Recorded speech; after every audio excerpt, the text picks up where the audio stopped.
Muikwthwng Thaikwthwng tei Piyas Sungni hatio rang jetike morogu tongkha abo nokhaso khubui tongsibo aboni bwkhak naharino phatar hastini tubna nangena tui yak katinani bagui Piyas Bwchwlwi tei Muikwthwng Thaikwthwng Bwchwlwi rok Hukbar Khwlainairogno Bakjakha Longtrai Belini Moinama Town Hall district level RKBI scheme ni bwkhak tui borok bai gdal phaikya mono adi block ni Center for Financial Literacy Bagma Agri Producer Company Limited akosong yak pholok phaikya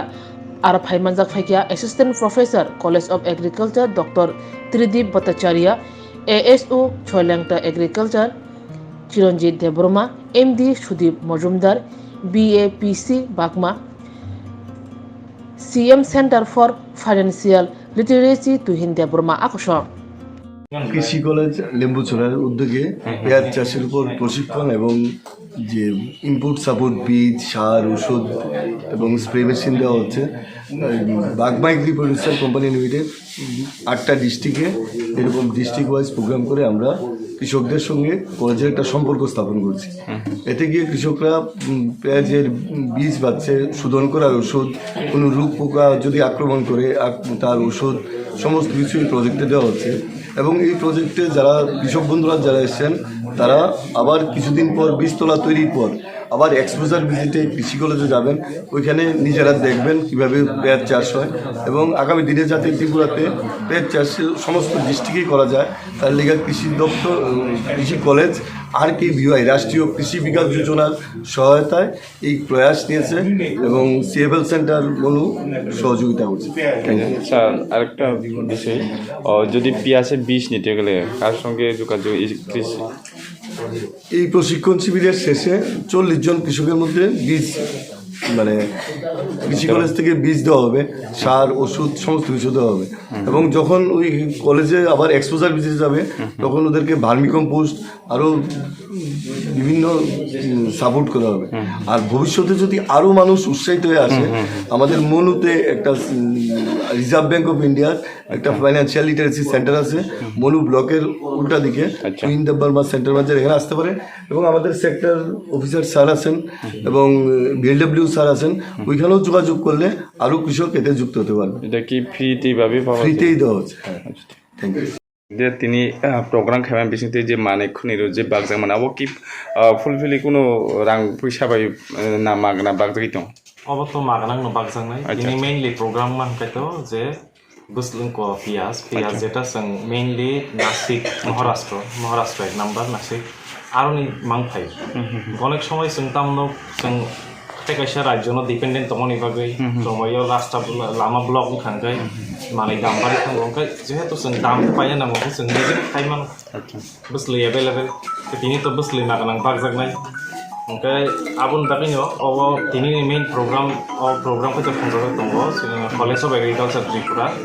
ताइ बागमा agriculture कम्पानिनि बर' जौथायाव ओमफ्राय खाथाय अरनि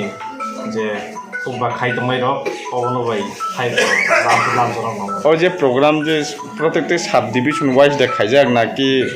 district wise? अब actually district wise खायजाक दङ। আচ্ছা আচ্ছা, अब दलाइ डिस्ट्रिक्टनि ঠিক আছে, একটু তুলে ধরেন। আজকে যে প্রোগ্রামটা আমরা college of agriculture Lembucherra Tripura এবং বাগমা এগ্রি প্রডিউসার কোঅপারেটিভ লিমিটেডের সহযোগিতায় আমরা RKBI প্রজেক্টের আন্ডারে ত্রিপুরা রাজ্যের বিভিন্ন অঞ্চলে আমরা এবং ডিস্ট্রিক্টসে আমরা পেঁয়াজ চাষ নিয়ে আমরা সচেতনতামূলক একটা অনুষ্ঠান করছি। সেদিকে আজকে এখানে ধলাই ডিস্ট্রিক্টের মনু অঞ্চলে আমরা এটা প্রোগ্রামটা অনুষ্ঠিত করছি। যে প্রোগ্রামে আমরা পেঁয়াজ চাষের উপকারিতা এবং পেঁয়াজ চাষের যে সমস্যায় আমাদের কী কী আছে এবং পেঁয়াজ চাষে কীভাবে করবেন এটা কৃষক ভাই বন্ধুদেরকে আমরা বলবো। কারণ পেঁয়াজ হচ্ছে এমন একটি অর্থকরী ফসল যার কোনো বিরূপ বা দ্বিতীয় কোনো তার সমস্যা কিছু নেই। আর আমাদের মধ্যে যেটা সবচেয়ে বেশি সমস্যা হচ্ছে যে কোনো সবজির মধ্যে পেঁয়াজ হচ্ছে একটা সবজি, যে সবজিটা আমরা ভারতবর্ষের বিভিন্ন অঞ্চল থেকে আমাদের ত্রিপুরা রাজ্যে আসে। সমস্যা হচ্ছে কি আমাদের ত্রিপুরা রাজ্যের 99% বা 99% পেঁয়াজই বাইরের থেকে আসে এবং আমরা বহির্রাজ্যের প্রতি আমরা উপর নির্ভরশীল। আর আমাদের ত্রিপুরা রাজ্যের অন্যান্য সবজিগুলোর থেকে এই পেঁয়াজ হচ্ছে এমন একটা সবজি যা আমাদের প্রতিটি ঘরে সবসময় প্রয়োজন হয় এবং আপনারা এখন বাজারগতভাবে দেখতে পাবেন যে পেঁয়াজ হচ্ছে এমন একটা সবজি যার দাম প্রত্যেক দিনের মধ্যেই পরিবর্তনশীল। এখন 60 থেকে 70 টাকা হচ্ছে, কিন্তু কোনো ঘরেই কিন্তু পেঁয়াজ ছাড়া চলবে এরকম কিন্তু নেই। আমাদের যে খাদ্যাভ্যাস আছে ত্রিপুরা রাজ্যের, যে আমাদের যে আদিবাসী বলুন বা আমাদের যে এখানকার যে অঞ্চলের লোকের মধ্যে যে খাদ্যাভ্যাসের সাথে কিন্তু পেঁয়াজ এমন একটা সবজি যেটা ওতপ্রোতভাবে জড়িত। সেই ধরুন আমরা যখন ভাবলাম যে RKBR আন্ডার প্রজেক্টে আমরা বিভিন্ন জায়গাতে গিয়ে কৃষক ভাই বন্ধুদেরকে এতটুকু সচেতন করাতে, এবং পেঁয়াজ চাষ যে ত্রিপুরা রাজ্যে হয় বিগত 2 থেকে 3 বছর যাবৎ আমরা কলেজের বিভিন্ন জায়গাতে এবং কৃষকের বিভিন্ন অঞ্চলে আমরা সেই পরীক্ষামূলক চাষবাস করেছি এবং দেখেছি যে খারিফ খন্দে বা বর্ষা খন্দে এবং শীত খন্দে বা রবি খন্দে সব জায়গাতেই পেঁয়াজ একটি খুব ভালো অর্থকরী ফসল হিসেবে চলে আসতে পারে। ত্রিপুরার আবহাওয়া একদম পুরোপুরি অনুকূল, এটা নিয়ে কোনো দ্বিমত নেই। দ্বিতীয়ত হচ্ছে কি, পেঁয়াজ এমন একটা সবজি যে সবজিটাকে আপনারা কোল্ড স্টোরেজে রাখতে হবে না বা কোথাও রাখতে